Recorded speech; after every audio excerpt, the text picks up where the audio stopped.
আল্লাহ তাআলা হযরত সুলাইমান আলাইহিস সালামের নিকটে ওহী পাঠিয়ে বললেন, তুমি সাগর পাড়ে বের হও এবং সেখানে আশ্চর্যজনক একটি জিনিস দেখতে পাবে। হযরত সুলাইমান আলাইহিস সালাম সাগরের পাড়ে গেলেন, কিন্তু সেখানে তিনি কোনো কিছুই দেখতে পেলেন না। তাই তিনি কয়েকজন ডুবুরি জিনকে পানিতে নামিয়ে দেন, কিন্তু তারা সাগরের নিচের কোনো খবর দিতে পারল না। তাই তিনি তার মন্ত্রী আসিফ বিন বারকিয়াকে বললেন, আপনি সাগরে ডুব দিন। তিনি সাগরে ডুব দিয়ে সাগরের নিচে কর্পূরের একটি গম্বুজ দেখতে পান।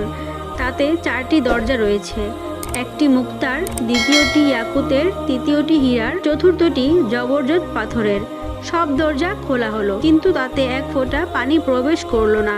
হযরত সুলাইমান আলাইহিস সালামের সামনে ওই গম্বুজটি হাজির করা হলে দেখা গেল তার ভিতর সুন্দর সুশ্রী এক যুবক দাঁড়িয়ে নামাজ পড়ছে। আপনারা যারা আমার চ্যানেলটি এখনো সাবস্ক্রাইব করেননি তারা আমার চ্যানেলটি সাবস্ক্রাইব করে দিন। হযরত সুলাইমান আলাইহিস সালাম তার নিকট গিয়ে তার অবস্থা জিজ্ঞেস করলেন। যুবকটি উত্তর দিল, আমার পিতা পক্ষাঘাতের রোগী ছিলেন আর মা ছিলেন অন্ধ। আমি 70 বছর তাদের সেবা করেছি। আমার মায়ের মৃত্যুর সময় যখন ঘনিয়ে এলো তখন আমার মা আমার জন্য দোয়া করে বললেন, হে আল্লাহ পাক, আমার সন্তানের বয়স বাড়িয়ে দিন।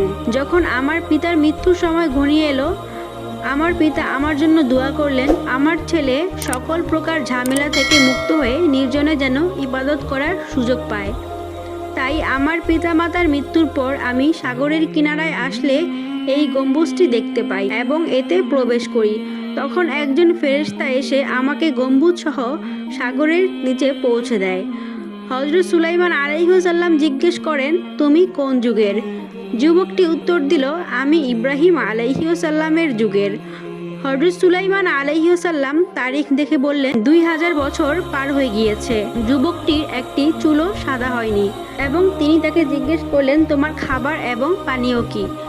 যুবকটি উত্তরে বলল, আমার নিকট একটি পাখি মানুষের মাথার ন্যায় কিছু হলুদ বর্ণের বস্তু নিয়ে আসে, আর এতে পৃথিবীর সকল খাদ্যের স্বাদ নিহিত রয়েছে।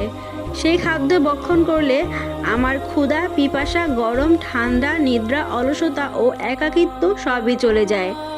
তখন সুলাইমান আলাইহিস সালাম তাকে বললেন, তুমি কি আমাদের সাথে যাবে নাকি আগের জায়গায় ফিরে যাবে? উত্তরে যুবকটি বলল, আমাকে আগের জায়গায় পৌঁছে দিন। তারপর হযরত সুলাইমান আলাইহিস সালামের অনুমতি নিয়ে তাকে তার আগের জায়গায় পৌঁছে দেওয়া হলো।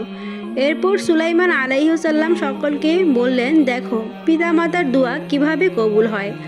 আল্লাহ পাক আমাদের সবাইকে পিতামাতার খেদমত করার তৌফিক দান করুন। ভিডিওটি ভালো লাগলে একটি লাইক দিন এবং শেয়ার করুন, সাথে চ্যানেলটি সাবস্ক্রাইব করে পাশে থাকুন।